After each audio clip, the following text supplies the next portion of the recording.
welcome back to the Heart2Hartley podcast. I'm Adam Dragoon. I'm here with Mr. Albert Hartley. Say hello, Mr. Hartley. Hello, Mr. Hartley. And as you can hear, we have some wonderful Virginia Beach jet noise in the background. Sound of freedom right there. Let freedom ring. And so we appreciate you taking some time to listen to us. We are in for some good content this evening as we step into episode number 7 already. It's moving quickly. Wow. And so we're really encouraged at how many people have been listening. We've been watching the numbers continue to grow, and so we want to just say thank you for listening. And so, Mr. Hartley, we have something in common, you and I. Yes, we do have something in common, which is rare. I don't really have common with anything, but yes, you and I have something in common. We both have 2 daughters in our family. That's correct. I have 2. And mine are a little younger than yours. Yes, my children are 17 and 19. That sounds like the danger zone to me. I did not realize how many things I am responsible for and this basically the source of all evil until I start talking politics or gender bias or male oppression or chauvinism, misogyny, whatever you want. That's what I'm guilty of on a regular basis now in my house. Okay. So it's good to be loved. Yes, no, I think they love me. I quoted some King Lear the other night. My daughters rolled their eyes. I called one of them Goneril and the other one Regan. So they rolled their eyes. Isn't that lovely? Well, that's just being nerdy, and they, confirmed that. So good. Well, you have been telling me about some plans that you put together about putting together a training series or a teaching series on rearing daughters. So yes, what do you want to tell us about that? Well, it's interesting. My wife and I have been together since we were 15, and I think the Lord gave me daughters because I probably would have really screwed up the boys. That was something He knew. That's not going to work well. So, and my daughters are great. Let me just say that to you. I love them. They're smart, but you have to be careful what you work towards. And we always work towards having strong women in the house. And as they were being reared, my wife and I agreed that we wanted warriors, not slaves. And we used that phrase. I can tell you, we started using that phrase from the time they were brought home and swaddled. Every time. Are you being a warrior or a slave? And the mentality around that is important. So many times with boys and girls, we sort of have these gender biased roles. And I don't want to get into the whole thing, but I think girls sometimes are relegated to looking pretty, and that's enough. And there's this really weird thing, and I think when you have a child come into your house, you have to set the tone, I think. I think it's crucial. My mother and father set a tone of excellence. There was just a sense of excellence. They wanted me to be excellent at everything, excellent character, excellent student, excellence, right? Not a bad thing. No. I mean, I think you can sometimes be inflexible with that. People got to make mistakes. You got to be careful, especially if you're in a religious home. You can add some real powerful guilt along with that, and sometimes guilt can be powerful and leads to shame, and that can be very struggling. But overall, I think it's a positive thing. But my daughters, what's fascinating me is that now that they're 19 and 17, I'm watching my efforts come back to roost in a powerful way. And my wife says, well, you've reared powerful women. And I'm like, oh, it's so awful. So I want to talk about that a little bit. All right. Because most of the time I think when people have kids, they don't have a plan. Well, just love them. Well, the problem with that is that you're rearing them to be either dependent or independent, one of the two. Or at least have discernment. Mm-hmm. So my wife and I wanted to be on the same page so that if there was a discipline issue or something that came up, we could have a benchmark or something to bounce off of it. And I like the phrase warriors or slaves because it really comes from an Old Testament thing, and it really came from Moses. I mean, it's that idea that he was born into slavery but was picked up and became a warrior, and then he became a slave, then he became a warrior again. And what does that mentality entail? And I think for women, it's a rarity to actually talk to them about being warriors. So I thought maybe this podcast, we could kind of go through those traits and see how we flush those out. Okay. Well, I would love to hear about that. My daughters are 7 and 3, and so we're kind of in that stage right now of setting the agenda of where we're going. Yeah. So it's been it's been a struggle and a blessing, and how would you say, what are the character traits of a godly warrior? Yeah, I think that's a really important point, right? Number one, warriors have certain specific traits. Number one, they consistently take responsibility for themselves and for others. So, there being sisters, we constantly said, you have each other. There is no one else you have. God has given them you two to each other. You cannot say, I hate you. You cannot say, I don't want you. That's not acceptable. It will not be acceptable. And you have to love each other. People say, well, you can't make someone love you. Yes, you can. Mm-hmm. You can make a child understand that it's not about them. So one thing about a warrior is that they are concerned about other people. Number two, they're courageous. And courage doesn't mean you're not afraid. It just means you are courageous. You face fear and you know it's fearful. And I think those two principles are really important foundational principles because it comes in a different variety of circumstances. Now, we never put that to things like sleeping. Like some people say, well, we never let our kids cry it out. I couldn't do it. I was too weak. It just bothered me that this little thing would be crying. I couldn't handle it. And my wife and I were always like, we can't do it, And so there was a lot of nights where we didn't get sleep because they were sleeping somewhere near us and it just didn't work, but it didn't matter to us. That's not the type of warrior slave I'm talking about. I'm talking about more of how you interact with the world. Warriors understand that the world doesn't revolve around them. Slaves think it does. Their mentality is, I'm a victim of everything around me, and I can't have any control over anything. Yeah, that's right. Okay, kids struggle with that because they don't have any control over anything. So when we had a warrior slave, we wanted to put that mentality into them. So when they had a problem, we wanted them to first try to solve it themselves because that's what warriors do. Warriors are people who take responsibility for the circumstances around them and say, hey, I can do something about it. They're also smart enough to know when they need help. So to teach warrior-slave mentality, you have to also know enough to know when to get help. Mm-hmm. I think because a lot of times now kids aren't, we do everything in our power for them not to suffer. We don't want them to ever experience difficulties, right? We've made them weak to some degree. And especially, it's easy with girls, right? Because you always have this sort of chauvinistic tendency to well, she's a girl. Well, that's not really true. Yeah. They can they do whatever they want to do. And so we wanted to make sure that coming from traditional families, we didn't bring a sense of chauvinism and bias into the house. And so it was easy to do that when we had phrases like warrior versus slave, because then it was allowing me to watch my own language when it came to speaking to them. And I would ask them, are you being a warrior or a slave? And they would look at me like, and if they were complaining about something, well, what do slaves do? They complain. What do warriors do? Well, they don't complain. They just continue pushing on. So it allowed them to start seeing their own world in different perspectives. It also allowed them to be responsible from other people. That is a warrior mentality. Okay, so those are really important things to start teaching them at a young age, that they're not the center of the universe, but they're extremely important. Mm-hmm.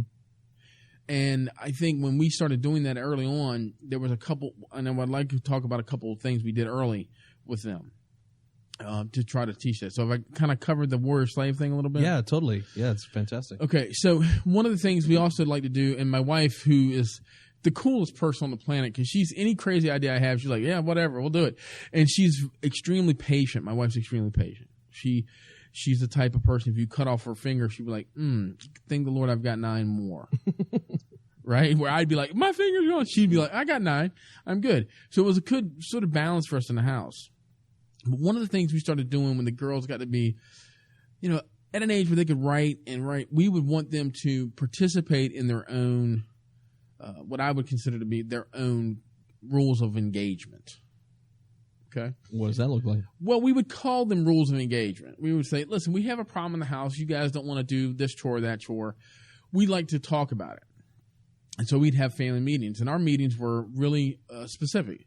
We would have a meeting. And the first, we did it like Seinfeld's Festivus, right? There'd be an airing of grievances. Right. Okay. Yeah. And there, listen, and what's great about that is I ran the meetings. We'd sit at the table. I mean, listen, we're gonna have our meeting, and the first 10 minutes, everyone's gonna be able to air a grievance they have against someone else in the house, respectfully, clearly, and I would teach them words like pejorative. We're not gonna be pejorative. They were like, Daddy, what's pejorative?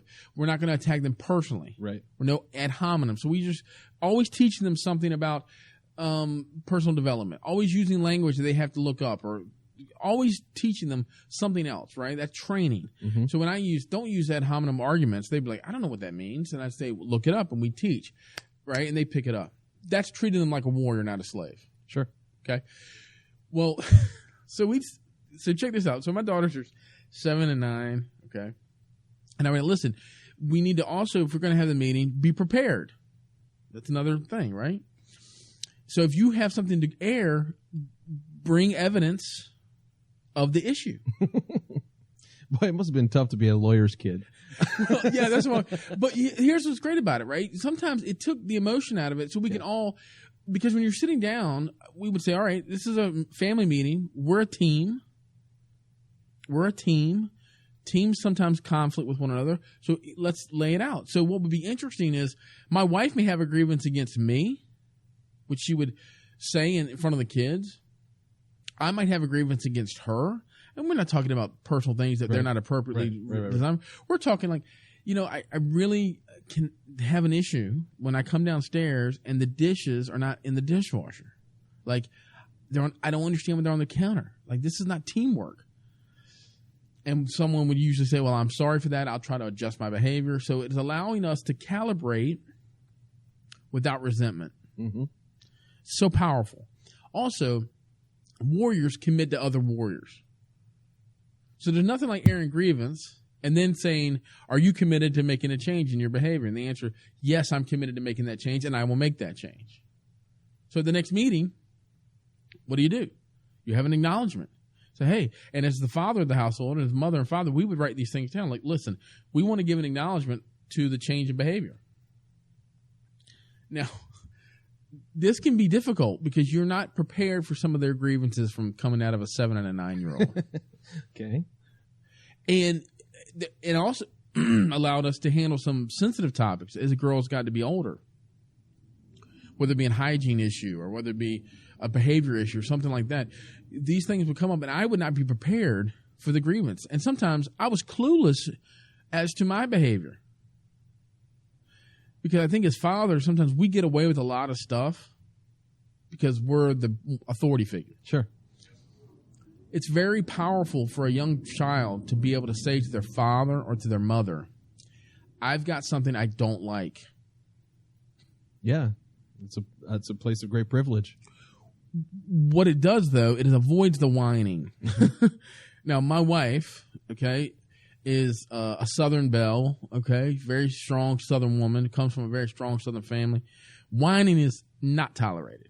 That is something that girls do not do in our house. They were not allowed to throw fits. This whole let them work it out, no, unacceptable behavior, right? So allowing a young child, especially a daughter, to be able to formulate an argument and then not be dismissed because she's a girl, number one, which happens to a lot of women. Number two, not to be dismissed because, well, it's not relevant. You're enforcing the fact, no, you're relevant because you run the show for the next 10 minutes here. Mm-hmm. And number three, to treat them with respect where you're actually going to modify your behavior as an adult if they're legitimate and they're right, and you're telling them, you're right, and I'm sorry, and I should correct my behavior. And that is a powerful thing for a 7, 9, 10-year-old to be able to learn that if they articulate their position, they don't come from a place of bias or emotionalism, and they can actually say, look, this is a problem I have. You're teaching them to be very powerful, independent people. Mm-hmm. And you're also teaching them to listen.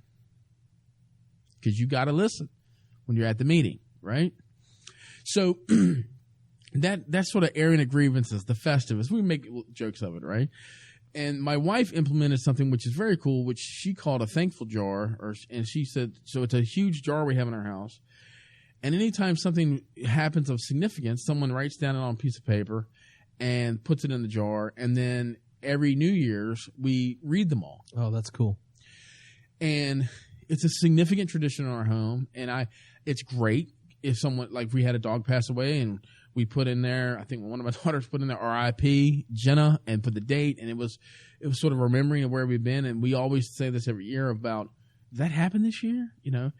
So that allows them to engage, right? Slaves don't remember things. Slaves don't memorialize things. Yeah. Warriors do. So we celebrate our children's person, not their accomplishments. Mm. We acknowledge their accomplishments. We don't celebrate their accomplishment. And this is something I want to talk about, really powerful, that I think screws up daughters. Okay? And I'm going to say this as delicate as I can. When you measure your kid by their successes, you are minimizing their creation. Women, daughters, have been told for years and are continually told, you only are as valuable as you are pretty, as you are thin, as you are quiet. That is not biblical. It is not way to rear a child, especially a daughter. And when you give a child the inability to communicate themselves, or you minimize them to how they look, you are dismissing them as a person. Furthermore, if you only celebrate them as they're an accomplishment, right? What you're telling them is you're only as good as what you do. That's right. We tell boys that too. That's a whole nother story, okay? But when you tell a young lady that translates itself into a variety of complications that as fathers and mothers, we don't want to integrate with, right? Whether it's having a conversation with your daughter about sex and what sex looks like, right? Having a conversation with them about what their goals are, peer pressure, conformity, all these things. So it's really important that you make the distinction. And for one of the big things that happened to us is the kindergarten graduation, right? So they were in kindergarten. Everybody's like, we're going to do the kindergarten graduation. I'm like, yeah, we're not doing that. Okay? We're not going to do that and acknowledge that in this house. Now, there was a ceremony. There were so on and so forth. I and my wife compromised, and she said, well, look, Albert, if we take them out of that, then they're isolated, and they don't understand, right? Why can't I participate? So we had a meeting, and I said, you're not going to peak at kindergarten, right? Like, right? Yeah. I mean, it's really what it is. Like, you cap and count these kids at 5 years old. It is obscene and insane. And what you're really telling them is, little Johnny, you just finally made it out of kindergarten. Well, little Johnny may not make it out of high school. I didn't want that for my daughters. Okay, Adam? So we were like, look, you can participate, but we're not celebrating that because that's not something to celebrate. Right? Because you've done nothing except learn to tie your shoes maybe. And, okay, that's minimum basic stuff. We celebrate things like high school graduations or so on and so forth, but for us, it's more of how did that make you feel when you did that work, right? I celebrate them when they failed. Mm. So we would talk about their failures. And one of the ways I did that is that I always try to introduce in my day, if I've made a huge, colossal mistake or I'm overwhelmed, I would come home and I'd say, Daddy failed today so epically. I have to tell you about it. Now, some people say, well, you don't want to show your kids that. No. Showing them that we can still be joyful in our failure allows them to understand that's just part of life. Yep. But when you only celebrate a kid as they are successfully doing something, what you tell them is you can't be happy unless you're succeeding at something. And that is unrealistic for daughters. Absolutely. Okay? Both of my daughters have body image issues, just like my wife has body image issues, okay? So I make a point, every time I talk to them on the phone, I've done this since they were small. It's always, hello, beautiful. Hello, gorgeous. How are you doing? And it now just rolls over them. They don't even recognize it, right? But what I'm doing is I'm doing this, what I call this it's a jab and a punch, right? The jab is to acknowledge that they're beautiful. The punch is to acknowledge that they're smart. And for girls, most of the time we forget the other punch. We just say, you're beautiful. You're cute. No. You're smart. No one's as strong as you are. No one's as funny as you are. And celebrating a child like that keeps them aware of their ability to be a significant person without using their accomplishments as weapons. Right? Because that's what it is now. I mean, I hear parents, this happened to me a couple weeks ago where the kids are going to college, and I had a young person, and he said, well, I'm going here. And then the parent chimed in. And it wasn't enough for me to be told about the college. I had to be told about the awards and the scholarship money, and there was a sort of listing of assets. And I asked him, are you excited about going to college? He said, not really. And I thought, oh, it's interesting. Right? Because you know what it was? It was just another wheel. Yeah. He was just like, man, another 4 years of trying to accomplish something so I can feel like I'm accepted and wanted and loved. Man, women don't need that in this culture. They need to be accepted, loved, and wanted without any type of, what do you got to do for me lately? Okay? And so as our household, warriors and slaves meant that we set out an example, that we celebrate our daughter as a person, not as a person doing stuff. Because if you only celebrate them when they do stuff, they get told to themselves, I'm only as good as the last success I had. And that runs contrary to what I was brought up with, which is we were fearfully and wonderfully made before we did anything. So those two principles, warrior and slave, and then celebrating them as a person and acknowledging their acts of success and failure, starts to create this really balanced effect, okay? And what the balance you get is a kid who can self-regulate their emotions. They can acknowledge, I'm overreacting to this. Yeah, it's critical. It's so critical, especially for a girl, so that she does not react in a way that's dismissive of her abilities as just sort of, oh, well, she's just an emotional girl. No, you can be emotional and not be dismissed. We're not gonna dismiss emotions. They're very powerful. So when you talk to my girls, I'm always struck how they're what I call meek. They're power under control. Yeah. And that's really the underlying goal for us, was that we have warriors who are not militant in a way, but just meek. And they're very powerful women. And now that they're 19 and 17, they're definitely flexing that in the house. It's come back to haunt you. Yeah. So I was really interested to hear about your family meetings. Yes. And so I think that that's a fantastic idea. I heard somebody say that the best way, just to give some practical advice, the best way to call a family meeting is to turn off the Wi-Fi. That's interesting. Everybody comes running. Oh, so let me tell you a quick story about my daughter. She was 13 and had her cell phone. And we got our cell phone. What we did in our house was that when they had their first period, not to get too, when they had their first period, I wanted to acknowledge that transition into a womanhood, but not in a creepy or really weird way, but to acknowledge that something significant has happened in the house. That's interesting. And I, as your father, I want to acknowledge the fact that you are now physically becoming a woman. I want to acknowledge that. I want to make a big deal out of it, but I want to acknowledge it. So for my daughter, I said, you can have a piece of jewelry as a commemorative acknowledgement of transition, which I think is important, or you can have a phone. Because now you're reaching a level of adulthood that you can have some responsibility. You're responsible for that, which is a big deal. Now you can be responsible for something else. So she said, well, I want a cell phone. Okay, fine. We get a cell phone. So one of the rules of the summer is we don't have cell phones at dinner. Good plan. Okay? We don't have it at dinner. I'm pretty zealous about that. So the first time she had her phone, we were sitting at the dinner table. My mother-in-law eats with us. Okay. I'm eating. I look over. She's on her phone. I get up. I grab the phone. I walk to the back door. I open the back door. I throw the phone into the pool. Oh. And I come back to the dinner table, and I sit down at the dinner table. And I start eating and act as if nothing took place. And my oldest daughter sat there for a second, and she said, I knew that was going to happen. Right? Oh, my goodness. Because the rule was, now I didn't buy her a second phone. She saved up the money, and she bought another phone. Not the end of the world, but people say, well, you're crazy. Why would you do that? Because the severity of that rule was that the family has a sort of sanctity to it. We're not going to allow that to be compromised. It doesn't matter now. I bought you one phone. That was my rule. That was my goal.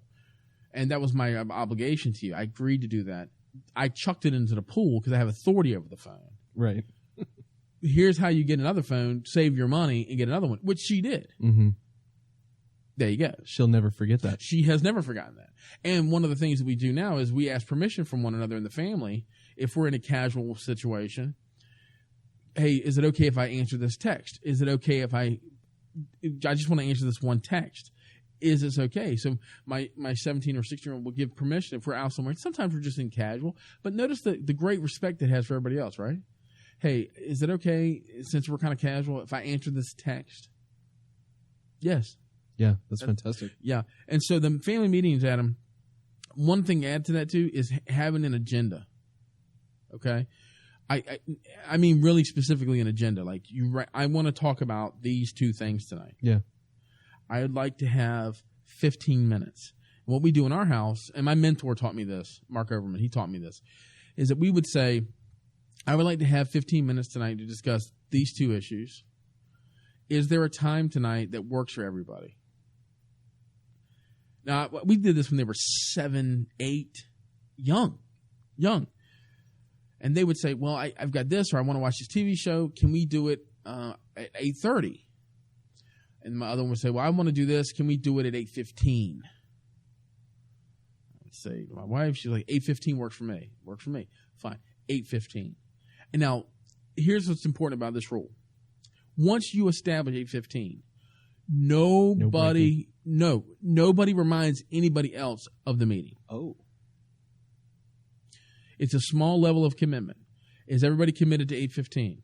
Okay, make sure you watch the time. Make sure you watch the time. Boom. And I will tell you that when they started at this young age, we might a couple times had to get to me and my wife would sit at the table and wait for them, and they would figure it out and come down a little late. But after a while, it'd be 8:15, and everybody would be boom at the same place. You're teaching them self-responsibility. Oh yeah, right. And it also teaches that mentality of being warriors, right? If you're a warrior and you got a teammate, you got to be on time for that teammate. So now it's fascinating. Now, as even 19 and 17-year-olds, they'll say, Daddy, when are we leaving for this event? And I said, well, I'd like to be in the car by 5:45. 5:45. Okay. And they will disperse. And they will get in the car and they'll say, the other day, one was about 3 minutes late. And one said, I'm sorry for being late. I couldn't find my shoe. I apologize. Now, this is family. You shouldn't have to apologize, right? Actually, you should, because there's a commitment made. Yeah. And what's cool about that, it shows respect. And when you show that level of respect, you know, hey, your time's valuable. I'm not trying to impose upon you. I'm giving you a reason, so on and so forth. These little things, man, we start doing that. I mean, you start really getting a value when they start their first job and they show up early and the boss is like, yeah, well, they're great. Oh, that's life skills. Right. So you see that meeting is really important. Yeah. Well, I have one question for you before we close. And that is, in a previous episode of our podcast, we talked about authority. Yes. And how it was a mistake many times for parents to give too much authority to their children. Yeah. When they're not able to handle it, and it's too heavy a load on their shoulders, so to speak. So maybe talk about that balance. Where does it become too much for the child to handle? Where in these family meetings you say you're giving them a level of authority or something to say to the family. So how do you reconcile those two? Yeah, it's interesting. I believe in a really open dialogue, even though sometimes I get really angry and I have an anger problem. Sometimes I get really upset. I'm very passionate, so my girls don't like it when I get boisterous, but that's how I grew up. I mean, everybody, it was like Royal Rumble. You just got done. But that idea of having authority. Now, remember, there's a distinction being made. Giving someone the forum to discuss something respectfully, you don't transfer authority to that. I'm giving you the openness to it, but I've given it to you. I've granted it to you. So you don't take the authority. I still have the authority. I see. Okay. What that also does is allow them to tell you a problem that allows you to say, okay, that part of the problem is yours to fix. That other part, that's for daddy to fix, or that's for mommy to fix. You have no authority over that situation. Give an example. Okay. My daughters say yes or no, sir, and yes or no, man. That's just standard procedure in our house. Okay.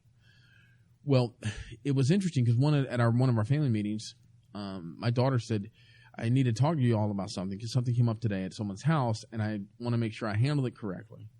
So that right there, that question has a lot of positives to it, but it's also a little scary. Yeah. Right? Okay, tell me what happened. And that's how we always answer. Okay, so got it. Okay. And she said, well, I was at so-and-so's house today, and I said, yes, ma'am, to her mother. And she said, I did not call her, say yes, ma'am, to her. That while she was at her house, she could say whatever she wanted by her first name. And that put me in a really weird position. And I said, well, then I can't come over here anymore because if I do that, then I'm violating a rule in our family. And so I can't attend here. And I think I was rude to her and I didn't mean to be. And so she was concerned about that. So immediately I thought, well, that's really two things there, right, Adam? Number one, the power to say to her, another adult, yeah, guess what? Can't go here. Mm-hmm. So that's a warrior mentality. Let me just say right now that's my oldest, who's about, at that time was a little tiny thing, but she speaks with authority, okay? And she speaks with power. Even when she was only about 4 foot tall, she's a powerful kid. And my other one's a powerful kid. They're meek.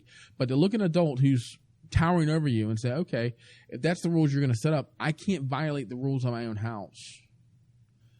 I'm a warrior. Mm-hmm. That's my tribe. We don't violate rules of my tribe. See what I'm saying? Yeah. What I loved about it is the adult was engaging her in adult stuff, right? Yep. This is the boundary problem we have in our culture. Why in the world would another adult correct my child, right? So she said, Dad, I don't know what to do. And I said, well, I will handle that part with her.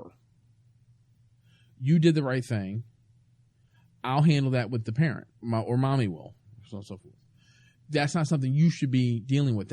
You don't have authority over that.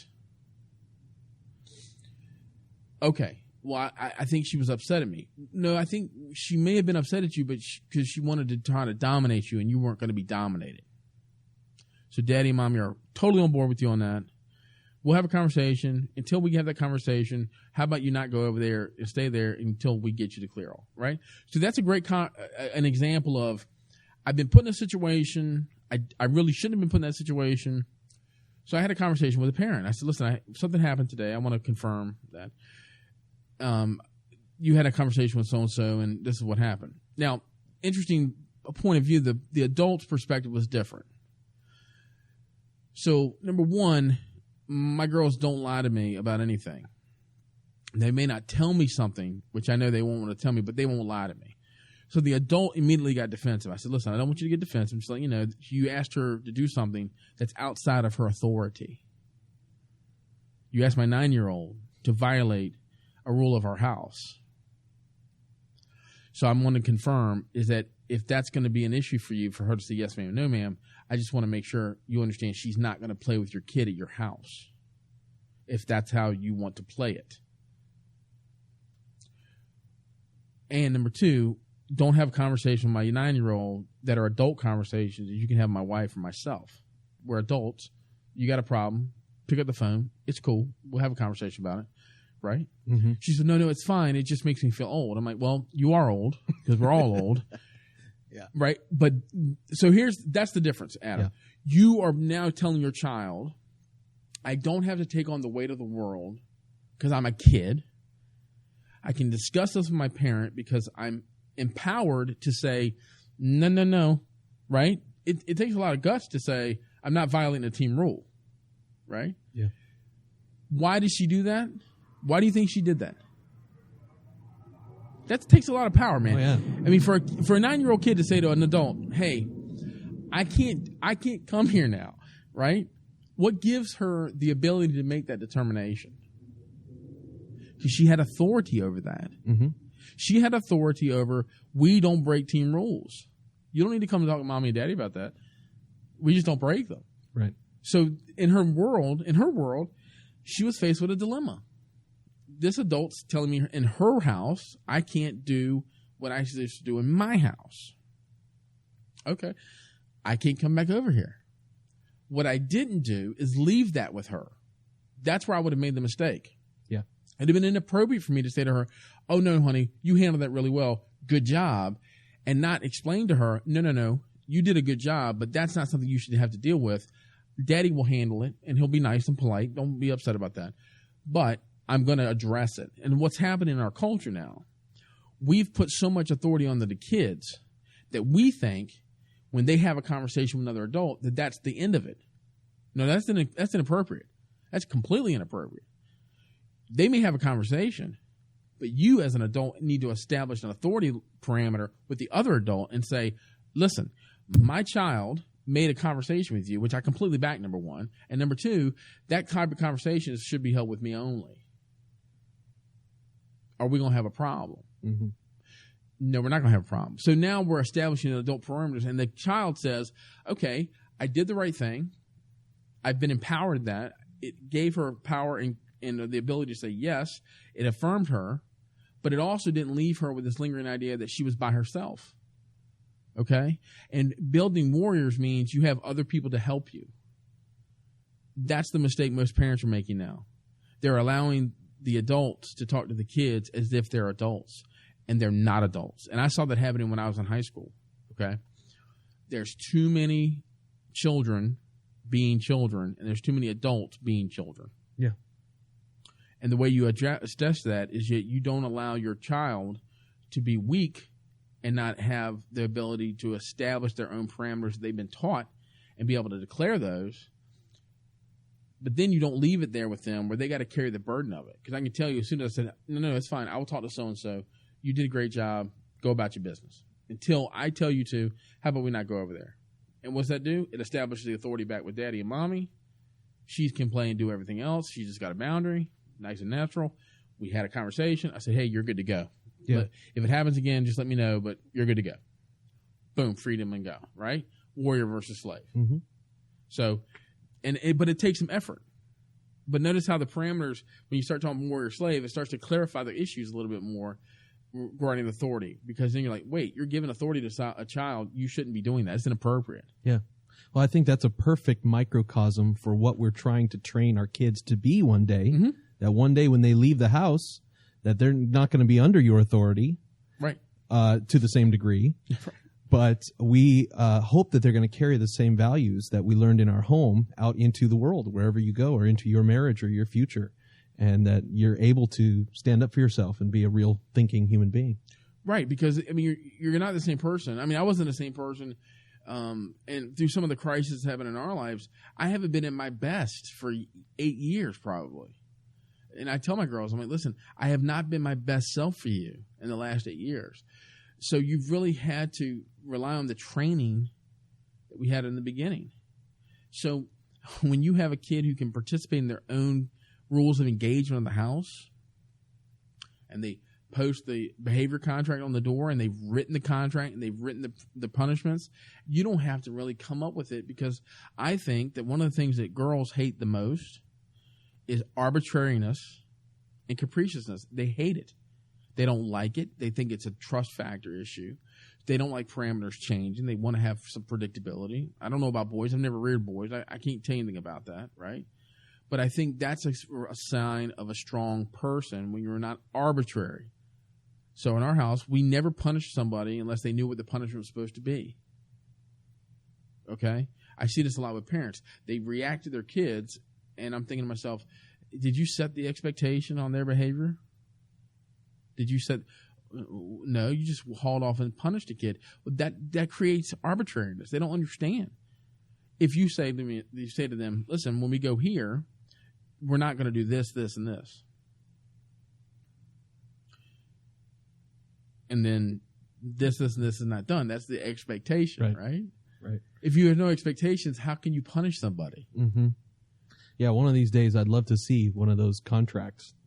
Oh, I don't know. I had a binder for each of the girls for years. We had binders for them. I don't know. I think I've kept them, but they would write them up, and I would say, "Listen, submit the drafts to Daddy. We'll review them." They would negotiate the rules with themselves. Okay. If we want to take a break, we'll take a break, and I'll tell you a story about how we encourage them to be sisters. Awesome. All right. Well, stick right with us. We'll be right back with the Heart to Hartley podcast.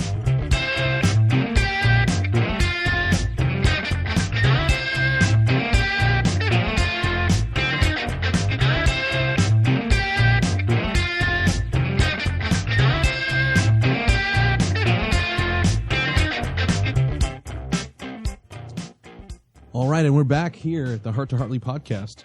Mr. Hartley, you promised us a story. Yes.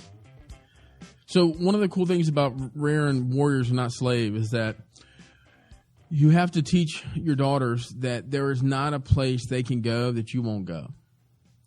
That your love for them is boundless, meaning you will never give up on them. I've watched parents when their kids fail. And this is something I struggle with too, because disappointment is something I register, and my wife's done a great job of teaching me that my disappointment must be tapered and must be held back. Because when I am disappointed in my kids, if I am, I really never have been, I've just reacted to a circumstance, they think that they failed me as a person. I did not understand that. My wife taught me that lesson because she struggles with that in a sense, right? Yeah. I don't think boys see that. They just think, oh, it's something stupid. I didn't screwed it up, and they go on about their business. But I think girls, because they're formed differently than boys, some of them. Can I take the opportunity just to share with you a portion of an article that I just sent? Oh, wow. Okay. Out to people that I know, fathers with daughters, and that is exactly what this is about. Really? Listen to this. I did not know this before we came in today. Okay. This is a book written by a lady named Meg Maker called Strong Fathers, Strong Daughters. Mm-hmm. Listen to what she says. I have watched daughters talk to fathers. When you come into the room, they change. Everything about them changes. Their eyes, their mouths, their gestures, their body language. Daughters are never lukewarm in the presence of their fathers. They might take their mothers for granted, but not you. They light up or they cry. They watch you intensely. They hang on your words. They hope for your attention, and they wait for it in frustration or in despair. Mm-hmm. They need a gesture of approval, a nod of encouragement, or even simple eye contact to let them know you care and are willing to help. Yes. She goes on to explain the power of fathers in a daughter's life. You know, it's interesting because I have two very distinctly different kids. One is very affectionate. The other one doesn't like to show affection. And that's a challenge for a lot of fathers. They tend to pull back. And my advice to them is, no, you engage further. You find another way to connect. You find another way to involve yourself. You don't dominate them or push them, but they have to know there is no place they can go that you will not love them. You will never give up on them. That's so crucial for a kid, for a daughter especially, right? There's nothing you can do. There's no mistake you can make. And to know that sort of boundarylessness is really unconditional love, right? And one of the things we talk about that is in our house, it was about sisters, okay, and about the approval of sisters. So this happened, and I don't recommend this, but this happened in our house. So just let me tell you what happened, and you can make your own judgments. So we had been struggling in our home with bickering sisters. Oh, I know a little bit about that. Oh, dear Jesus. So in our house, I'm a relatively intense human being, right? As my one daughter says, Daddy, you have no chill. Pretty good. Right? Like everything about me is intense. Like I sit in the grocery store and I'm intense. It's just my being, okay? And I have been patient, and I've been hearing this bickering. Now, my wife, Job, okay, she can put up with so much. I am amazed. There's times I've said, listen, I would have pinched their heads off about 15 minutes ago. She goes, honey, you have to be patient. No, I actually don't have to be patient. So they had been bickering and bickering and bickering. They were only 2 years apart. They're relatively close quarters. They had their own rooms. They're pretty they've had a good life. Okay, there's nothing for them to be fighting over about with each other. Nothing. But their sisters do, right? Yes, they do. And so my wife, we were at the dinner table one night, and I'm sitting. It always happens for us at the dinner table because before they got busy, that was what we called our gathering. Okay, so just to kind of let me backtrack here. We had a gathering when I got home from work between 5 and 6 o'clock, and everybody got home. We would gather before dinner, and dinner time was sacred at our house. Sacred. You brought the day, you explained who you were, how you developed, how you challenged, how you got challenged. That was a time when I wanted to know what went on with them. I made a point that I never spoke about my work at the gathering. Nobody cares about my law practice. Nobody cares about my life anyway, frankly. I only wanted to hear about them. It's not about me, it's about you. And I can't tell you, there would be times we'd sit there for an hour and a half, 2 hours. And it would go by, and they would just be talking. Okay. Now, things are busy and different now. But at this particular period, they were bickering constantly with each other. And I'll never forget the sense of frustration I was having. My wife was frustrated. I was frustrated. And it was just it was like dripping faucet, hands on the chalkboard type of thing. You know what I'm saying? Scratching the nails. And I remember, and I looked at my wife and said, has this been going on all day? It was the summertime. She's, yes, it has. And I got up. I went to my truck. They're eating. And I had in my truck a 50-foot rope, a nice, soft rope, about 50 foot. And I measured from my daughter's bedroom to my other daughter's bedroom, and it just was enough for if they were in bed, one could be in one bedroom, one could be in the other, okay? So I came back downstairs. I told one of them to stand up. I told the other one to stand up, and I tied the rope around their waist. Not tight, just enough. And I tied the other end of the rope around the other person's waist, and I said, God gave you to each other. You only have each other. We must learn that you're connected to one another. That rope stays on you in this house until I tell you otherwise. Now, my mother-in-law was appalled. Okay. My wife says, you're insane. And there was nothing, there was safety. It was around their waist, so on and so forth. So we went through the scenario. First of all, my kids know that daddy's a little nutty, so there was no sort of, well, what's going to happen here? Are we going to negotiate our way out? No, the rope is on. So it went to, well, what if our friends are over? I don't care. If you're in the house, the rope is on. What about the car? No, that's a safety issue in the car. We're not going to do that. So no. What if I got to go to the bathroom? Well, the rope's long enough. One can sit outside the door and read. Well, what if I want to be upstairs and they want to be downstairs? We all need to negotiate and work that out. Compromise. Well, what if I don't care. Work it out. Work it out. And that was it. That was it. So people say, oh, that's horrible. That's abusive. No, it wasn't abusive. The rope wasn't hurting anybody. The rope was, but let me tell you, there's nothing more powerful than a negotiate bathroom, right? I've got to go to the bathroom. Well, I want to go downstairs. Well, I want to go up to the bathroom. Well, I want to go downstairs. Okay, y'all can continue fighting over it. You can solve the problem, right? 2 days. That's how long they wore the rope. Their friends were like, what's going on with the rope? And their response was, our father's a little nutty. So, but let me tell you what ended up happening. It was very fascinating, right? They're extremely close today. They're different. They still, it's sometimes conflict with one another, but they're extremely close, okay? Here's what the rope started doing. If one had dishes one night and one wanted to go upstairs, they had to have a dialogue with one another. If one needed to use the bathroom, get a shower, and one wanted to they had to have a dialogue with one another. They had to go to bed at roughly the same time. So they had to say to each other, I want to go to bed. Well, I'm not tired. Well, can you come to bed? And so there's this constant sort of thing. And I used to say to them, well, listen, no man's an island to himself, as John Donne says. Your sisters, work it out. They finally turned to my wife and said, you have to do something about this rope. It's been 2 days. He's not going to let up. And what's funny is I didn't say anything about it. It just, what would be funny is when I came home and they were gone, the rope would be in the foyer. And then when they got in, they would stop, they would tie the rope. You gotta be kidding me. And so every chore, and they would knock stuff over. And they're like, see, we're knocking stuff over. I'm like, well, y'all need to work that out. Here's the powerful thing about that.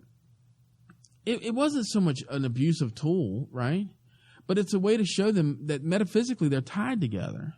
So literally you're now tied together. And what ends up happening is, but all of them now work with other people, I watch them use the same skills that rope taught them. They start to interact with people like, well, what do you want? And they start listening more, and they start interacting more, and they start developing 7 habits of highly effective people because they understand before they're understood. Well, when you're tied to someone and they got to use the bathroom and you're writing a book outside and you start knocking going, hey, can you finish it up? Right? And so when I tell that story, people are like, you're insane. And I'm like, well, that level of what I call extreme action. And I want to be clear about something. It was not hurting them. We were not tying it tight to them. It was like a reminder, frankly. And the rope was so long, they pretty much could do whatever they want. It was just the idea that this thing was there. So if one took off, and this happened, by the way, one would take off running upstairs to get something, and the other would be dragged into the hallway, then it reminds her, I'm tied to my sister. Well, you are tied to your sister, whether you're tied to her or not, physically, spiritually and emotionally, you're tied to them. You got a responsibility. Yeah. So that's the rope story. That's genius. No, it's a little bit of insanity on the other side. But yeah, the effect of it was very powerful. Yeah. I bet they still talk about it. They still talk about it. Yeah. Well, I'm sure whoever hears this will still talk about it. Yeah, they may cost social services too. And by the way, if you do want to talk to us about it, we do have an email available. Send us an email, Heart2Hartley at gmail.com. And we're just amazed at how much we're able to influence, hopefully. And we want to let you know that I believe you're working on some material regarding all of this rearing daughters. Yes. Hopefully, we're going to develop that into a webinar pretty soon. Rearing daughters not to be warriors, not slaves. So look forward to that. If you want to see more of what we have to offer, what Mr. Hartley has to offer online, we have already a powerful training series that has just been, all the prices have been slashed. And so you got to go check this out on our Vimeo on-demand page. Yeah, look at that. It sounds all legitimate. So, yeah, exactly. So if you're listening to this on our website right now, you can just go to the top of the screen and you'll see a link there for professional training. And if you click on that, it'll take you to our Vimeo on-demand page where you can rent or buy these videos on demand. And so it's a very powerful teaching series on crisis management. Yeah. And so look for more and more of those in the coming future. And we're excited about the opportunity to help, perhaps what you're going through. And just continue to stay in contact with us on our blog, by email, through the podcast. And we would really appreciate it if you would give us a rating in iTunes, a subscription. We've got all kinds of places where you can do that on YouTube and various social networks. So please share this with somebody. We would appreciate that as well. And for tonight, we want to sign off from the Heart2Hartley podcast. Any last words, Mr. Hartley? No, have a great 2016, and we look forward to talking to you soon. Okay, we'll be back soon. And thanks again from the Heart2Hartley podcast.